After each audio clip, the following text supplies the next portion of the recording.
Happy Ramadan to all peaceful Muslim people around the world who do not shove their beliefs down the throats of somebody else. Those who do not believe that Sharia law should be applied to non-Muslim people. Happy Ramadan to all Muslim people who believe that religion and state should be separate from each other, and regardless of one's personal beliefs, laws and legislations should remain secular. From that perspective, I'd like to celebrate you and celebrate with you this special month of yours. Unfortunately, however, that was never my personal experience with Ramadan. Today, I would like to share with you a perspective that you might not be aware of. 4 different Ramadan pictures from 4 different countries. This is how Ramadan could be very controversial for some people.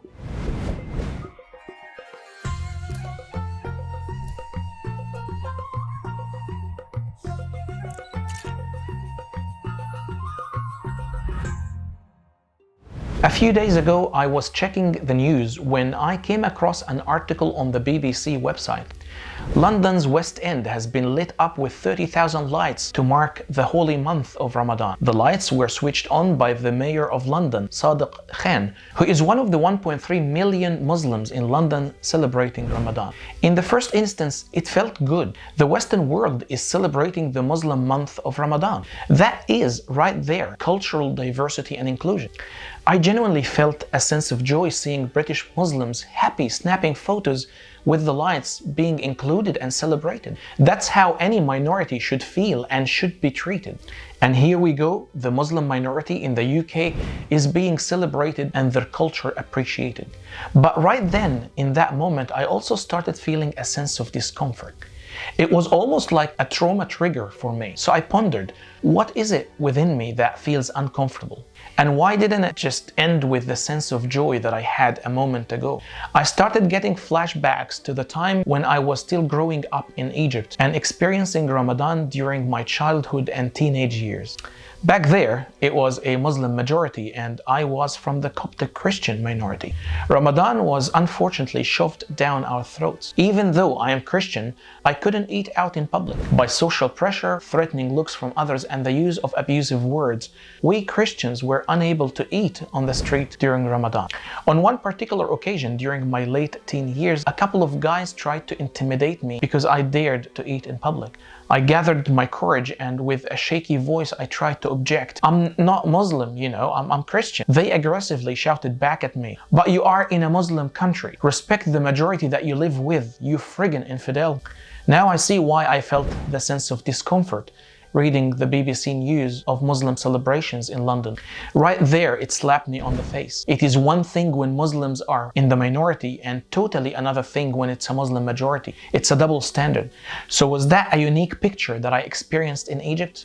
Not really, far from unique. It is the standard picture when Muslims become the majority in any country. Take Iraq, for example, not only practicing social pressure to force on fasting during Ramadan, but it is the actual law that you have to fast during Ramadan, at least in public. It is not a matter of choice or a community standard. It is actually against the law to eat in public during the holy month. The same thing applies to many Muslim countries like Kuwait and Saudi Arabia. Unfortunately, the Western world is completely oblivious to these details. For instance, here is what the Australian government says on their official website, warning Australians going to Muslim countries during the month of Ramadan. Quote, "In some countries, it is illegal to eat or drink in public during Ramadan, even if you're not fasting. Tourists have been deported in the past for eating in public during the fasting hours. In places where it is legal, it could still be considered offensive or insensitive, regardless of the law. In some places, even chewing gum or smoking in public are considered taboo during the fasting hours." End quote.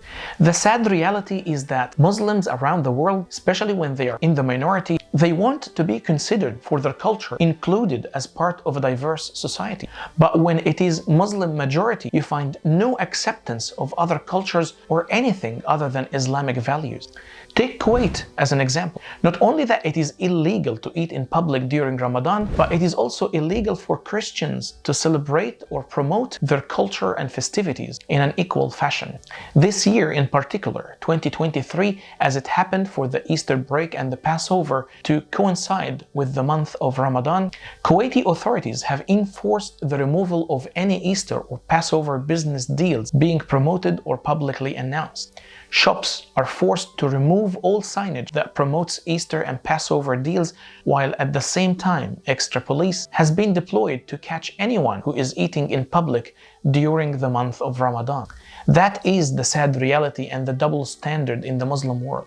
They treat all other cultures and minorities in a fashion that when they experience themselves as a minority in the Western world, they scream out loud Islamophobia and racism. A bit by bit, it started to be loud and clear to my senses as to why I felt a sense of discomfort and even a hint of fear when I saw the London celebrations of Ramadan.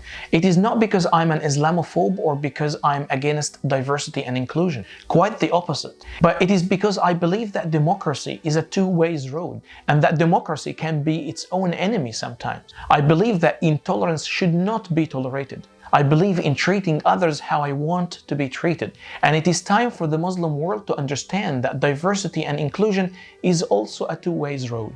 And if that they want to be included, appreciated, and accepted in the Western world, they also have to show a similar fashion towards all other minorities that they host in their Islamic countries, including their own non-Muslim citizens, whom they don't have equal rights. It is time for the Muslim world to practice what they preach. Perhaps you need to show us practically, in reality, that there is no compulsion in religion, instead of pulling it out of the Quran every time we question your injustice and intolerance towards others in your Islamic states. Assalamu alaikum is not a greeting, it is a way of life.